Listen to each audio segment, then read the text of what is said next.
welcome to another edition of Academic Matters. I'm Joe Marbach, the Provost at LaSalle University. In this first segment, I'm joined by Dr. Brian Wyatt, who is an assistant professor in the Department of Sociology and Criminal Justice.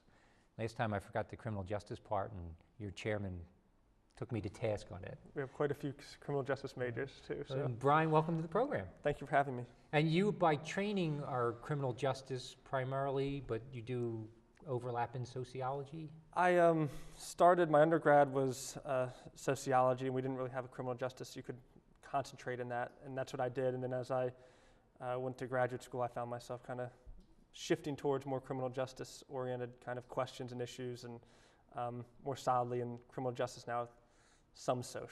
Some soc, okay. Well, give us a little background of how you ended up at LaSalle. This is your fourth year? It's my fourth year here, and really my interest first in kind of criminal justice is kind of interesting. I think that when I was little, my mom was the first superintendent or warden of a male prison in Virginia history. So where I tell my students, some people won't go to the shore for the summer. I went to a maximum security prison, and I was with the general population during the day. It's free babysitting, I guess, and I really loved it. And it was very different than what you kind of see on TV, and it's probably where my interest in criminal justice came from. And when I went to school, I started studying sociology and criminal justice at a small liberal arts school. So when I went to Temple for my PhD, I thought, well, I want to go somewhere where I'm going to kind of have some of those same experiences I had. I'm going to get to know my faculty. The president provost is going to know you by first name, and that's one of the reasons why I chose LaSalle. Oh, okay. Tell us a little bit about what you're working on, because as an assistant professor, you're on the tenure track. You've got to get some publications going. I know you've got some already in, and you're working on more. Got some research grants. Tell us background of what's going on. Yeah, so you don't have to remind me about the publications or being on tenure, but thank you. I broadly look at kind of a spatial analysis of crime. How do neighborhoods or communities impact crime? But then more specifically, I look at perceptions of police, firearm violence, which is, I guess, unfortunately a hot topic right now. So I published on firearms, if police can reduce firearm violence, how people feel about the police, whether in a rural or urban area. And then kind of away from that, most recently working with faculty in public health and nursing, I was interviewed inmates in prison, Greater for Prison Philadelphia, about inmate health care issues, and are they receiving kind of health care, and what are barriers for them to receiving health care. Okay. How far along is that research? So not this last summer, some before, I interviewed inmates at Greaterford. Holly Harner, assistant professor here, interviewed a women's prison outside of Pittsburgh.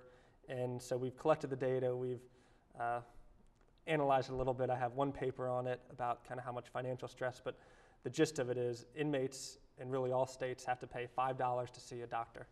So they have a copay, kind of like we do. The difference is they're only making 17 cents to 42 cents an hour, 30 hours a week. So if they get a prescription, they might be paying 20 to 50% of their salary to see not just a doctor, any medical kind of professional for, say, the flu or something like that. So we're seeing that that's a barrier. And if not just as a barrier for male inmates, women who see the doctor more, it may be more of a barrier for females, even than what I've found so far. It is quite a significant obstacle for people are avoiding seeing the medical professionals. Okay. Is that specific to Pennsylvania, kind of that rule, or is that something you find in most of the states? All federal prisons and most state prisons have some type of copay. It varies maybe from a low of $2 to, I've seen it, I think as high as almost $10 in some states, but okay. It's a trend to kind of to keep costs down, but so inmates don't kind of abuse the system.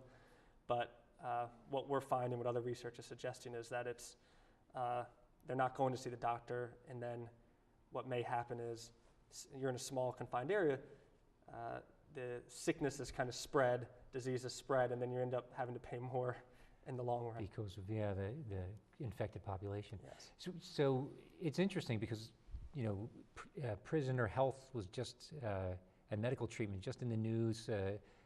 Was it in Massachusetts? A judge ordered that a prisoner be given a sex change operation or something along that lines, and so you had these other folks, exploding. Oh, how could we offer such kinds of treatment? But you're saying prisoners are foregoing even basic Well, health care.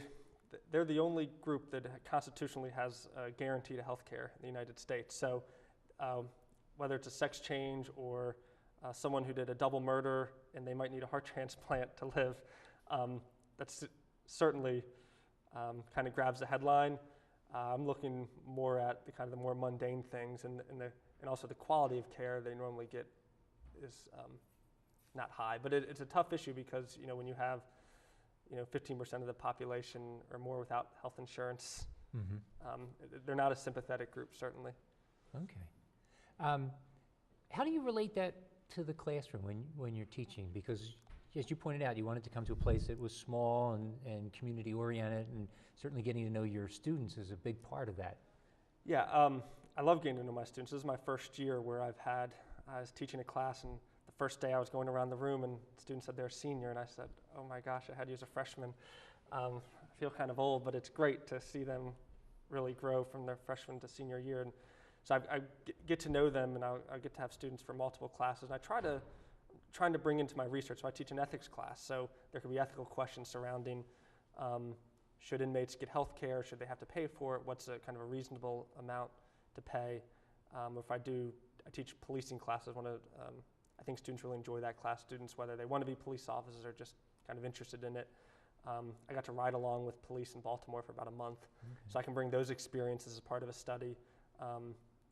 You don't want to turn into talking war stories, but you want to kind of relate it to things that are kind of broader and theoretical, and hopefully I think I can do that, and students can relate, kind of anecdotal evidence to kind of larger themes in the research. Yeah.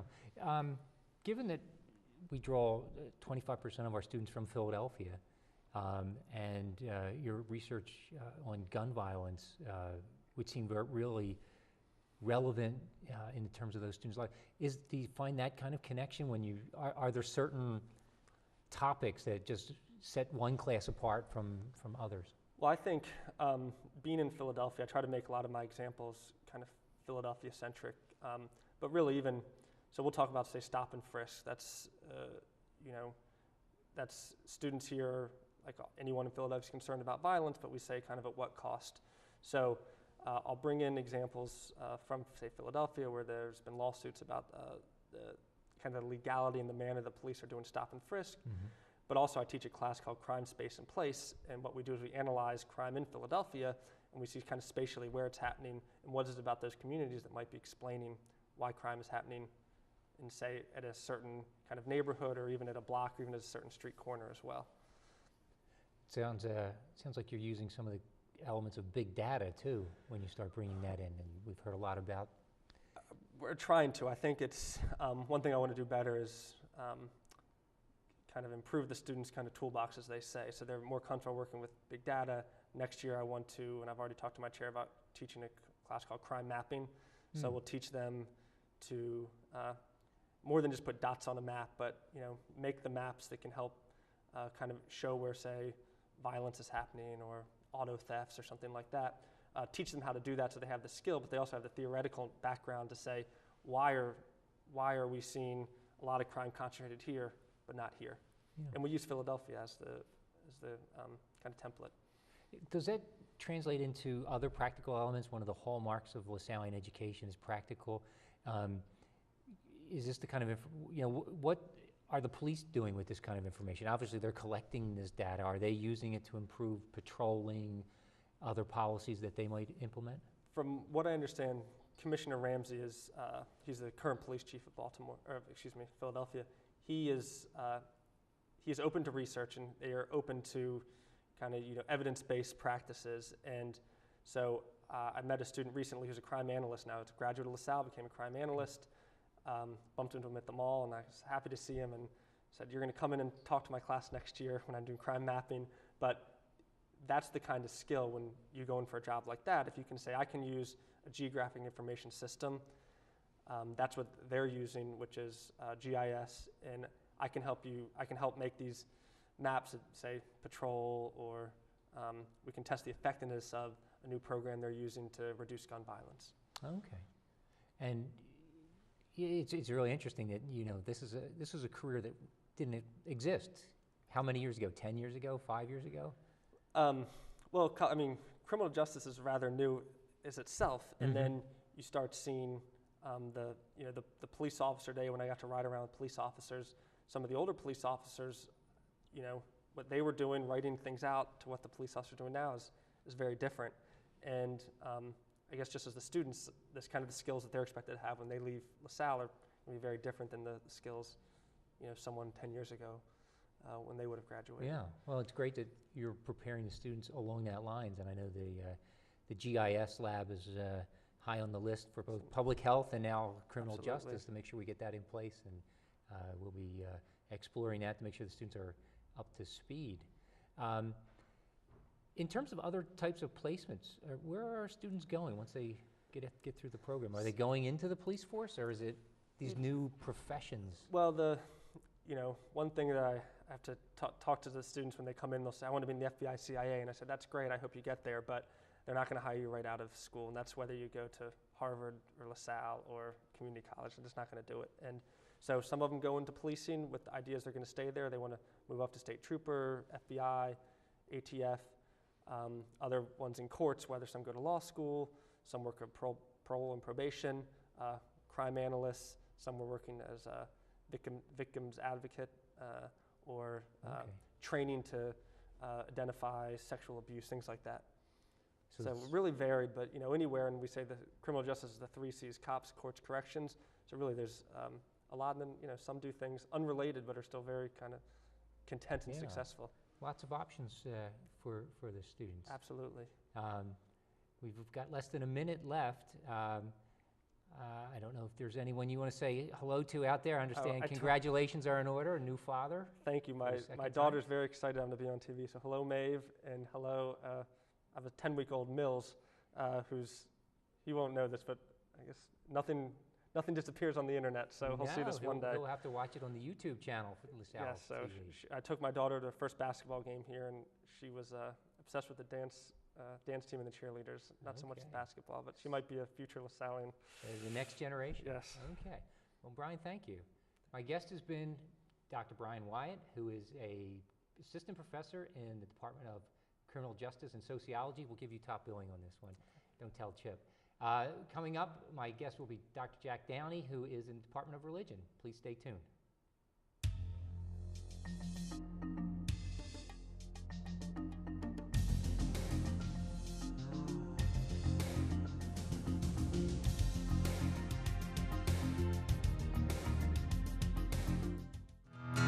All the preparation, the training, it all comes down to this. To be a winning team, you have to work like a winning team. We have a job to do out here today. Some people think it's about muscle, but it's really about heart. A lot of heart. My team depends on me. And my team is 50,000 strong. Looks like a lot of work's going into this.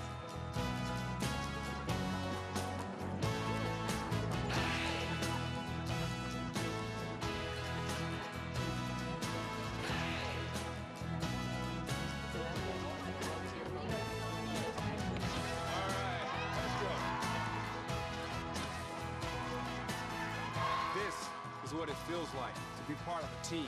A winning team. The action team. Get in on the action at actionteam.org. Are you in? The environment is my passion. Every day, I live for the outdoors and all of its challenges. That's why I enlisted in the Coast Guard. Now, I serve to protect the environment and defend my country.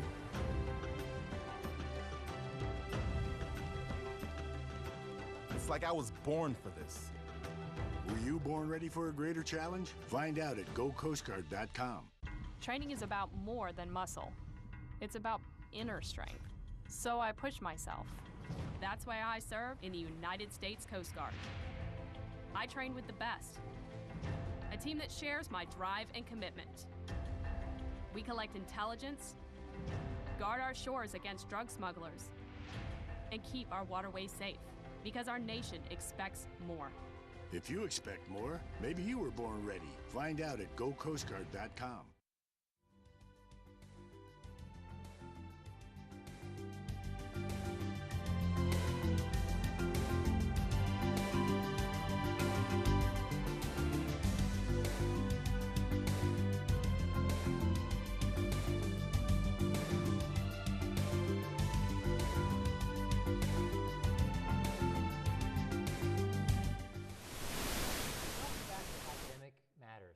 Once again, I'm Joe Marbach, the provost here at LaSalle University. In this segment, I'm joined by Dr. Jack Downey, tough to say, who's an assistant professor in our religion department. Jack, welcome. Thanks for having me. Now, Jack, you are in your second year? This is my second year, LaSalle. so a year and a half in. Year and a half, okay. So tell the folks that are watching a little bit about your background, where you've come from, where you did your doctoral and undergraduate work, and your research interest. Sure. I'm from New Haven, Connecticut.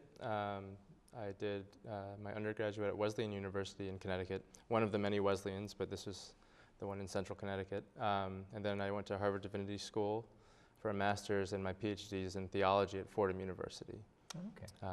My research kind of spans two different fields at this point.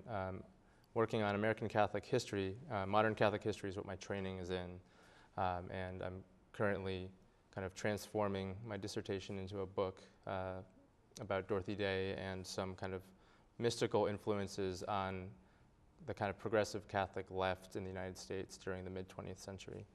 And then another area of interest that I'm starting to move into, which sounds kind of morbid, but I think it's meaningful to me, is suicide protesting across different cultures.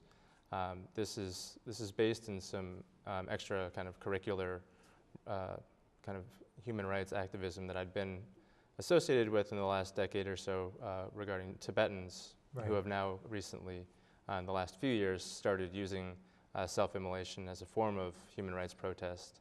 But it also reflects back on some previous research of mine on Catholic, especially Irish Catholic activism in the 70s and 80s.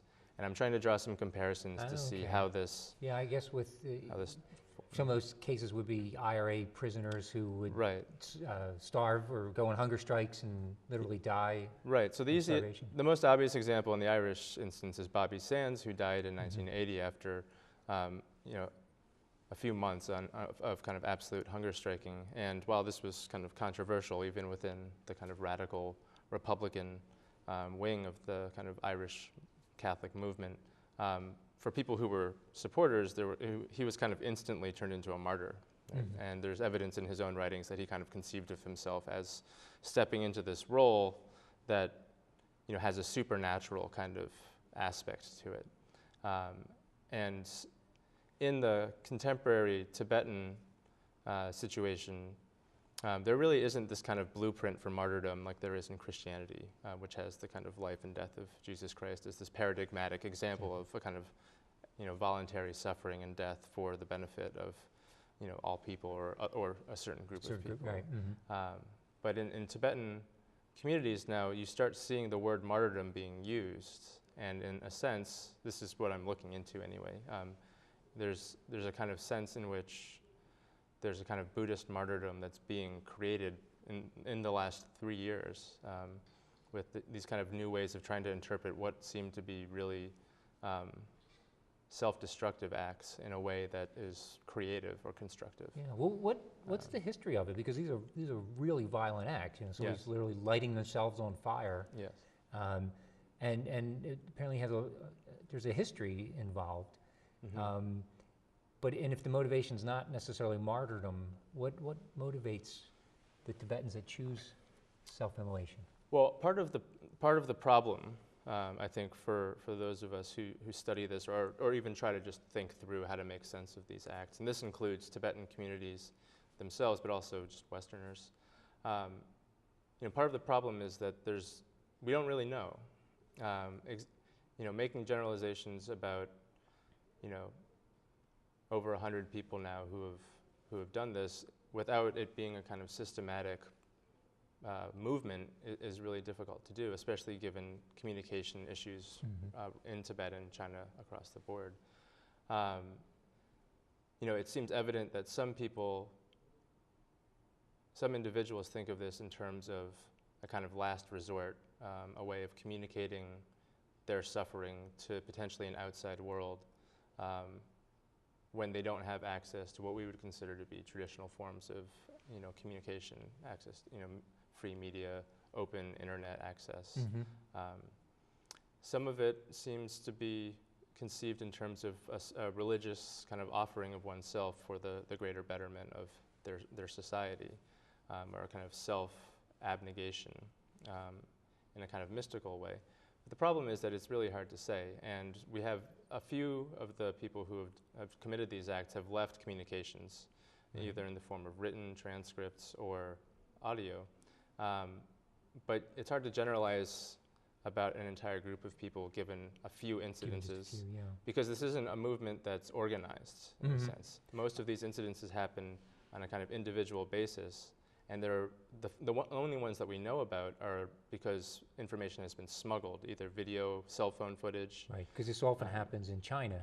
Yeah. With government crackdown on what's communicated to the outside world, and particularly limits on the Tibetan community itself. Yeah, and in very rural parts of the Tibetan area of China, in which, you know, even if there wasn't a kind of what we would consider to be major restrictions on communication, it would still be difficult to access this, because it's literally people on flip phones, you know, recording, you know, grainy images of people, and so, you know, there may have been immolations that we've never even heard of, and the question is, how do we interpret this?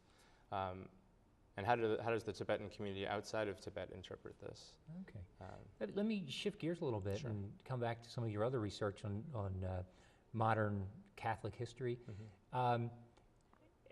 When you work with students in that, what do they find unusual, something they didn't know? We have a fair number of Catholics among our student body. It's a majority, but we're not quite sure how many, because not everybody self-identifies. Right. What do you find that students didn't know about the history of their faith here?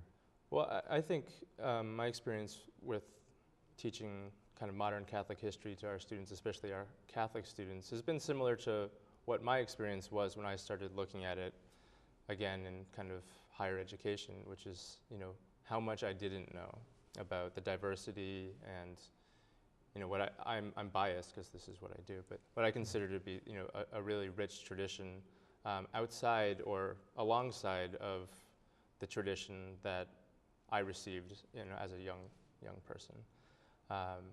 You know, Dorothy Day is a woman who is, you know, she's the co-founder of the Catholic Worker Movement, which kind of launched in 1933, and she's been called by David O'Brien, who's this eminent American Catholic historian. She's been called the most interesting and influential Catholic figure in the 20th century in the United States. I'd never heard of her until I got to grad school. She's currently being considered for canonization, and, you know, she's still a long way off. She's got some miracles that need to be confirmed and things like that. But she's, you know, a tectonic figure, and I'd never heard of her because, you know, she just didn't make it into my catechism class. And I think, you know, just the way learning is, right, we are kind of edited by virtue of what we receive, and, you know, given that there's only so much information you can teach a person. So I think trying to open up new perspectives on the Catholic tradition has been an important part of what I try to do in the classroom, but it's also a reflection of kind of what has drawn me into it personally. Yeah, those questions when it gets involved in areas of social justice, are students surprised at what some of the church writings and church stands with regard to different groups, you know, like immigrant groups, the poor? Yeah. What do students think? What's the reaction you get from them? Well, I think, generally speaking, and this isn't just my students, I think in our culture, the American Catholic world, there's been in the last few decades, you know, a fairly focused orientation towards certain social issues that usually have to do with reproductive rights, and, you know, the life of the unborn and things like that. Now, I think what my students and what most American Catholics find interesting and kind of unexpected is that the Catholic Church has very long traditions of speaking out on what would technically be called progressive, but I think that kind of language gets murky when you deal with religious kind of communities. But economic justice rights, you know, over 100 years worth of, you know, trying to find a kind of middle ground between free market capitalism and kind of socialist communism. And, you know, that also kind of merges into issues of the dignity of labor, the dignity of working people and all people, including migrants. Yeah. And so I think a lot of the positions that the Catholic Church, even the official Catholic Church, which a lot of times is kind of demonized as the kind of, the power Right. structure, holds positions that I think are unexpected, even among people who have spent their whole lives in the church. Yeah, and I guess that with the election of Pope Francis and his particular experiences and what he's emphasizing, we're rediscovering a lot of those issues. And he's even wanted to move away from abortion and gay marriage and those kinds of cultural issues to something that's economic justice, social justice. Yeah, I think he's explicitly trying to open up the conversation and to kind of expose those aspects of the Catholic tradition that have been there but haven't been attended to because of this kind of extreme focus on certain issues. It's worth noting that most of what he's said that's made headlines is not technically speaking new. A lot of it is, almost all of it, actually probably I could say all of it, is the official position. Something we've rediscovered. Jack, we're just about out of time. I want to thank you for coming on the program and telling us about your very interesting areas of research, and hopefully we'll get you back on as you develop this a little bit further. Yeah, well, thanks for having me. Appreciate My guest has been Dr. Jack Downey, Assistant Professor in the Department of Religion. Once again, I'm Joe Marbach, the Provost here at LaSalle. Thank you for watching. Do you think...